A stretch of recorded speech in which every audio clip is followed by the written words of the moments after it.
مستعد؟ مستعد شو مستعد؟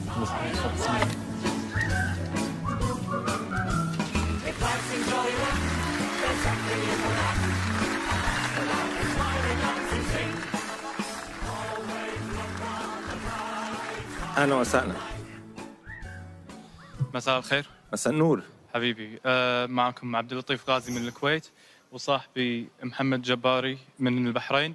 أنا أعزف كلارنت وهو يعزف جيتار، وإحنا إن شاء الله اليوم راح نعزف مقطوع حق شيرين في الستايل التركي ونمزج الفنون مع بعض. وأتمنى تقييمكم للموهبة ما يتأثر لأن أنا كفيف. ولا يهمك حبيبي. أهلا وسهلا. وأنا جاهز أسمع أي نقد بناء يعني.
أول شيء اثنيناتكم مناح، مش أنت. أكيد. فعلا هو أضاف لي كثير يعني.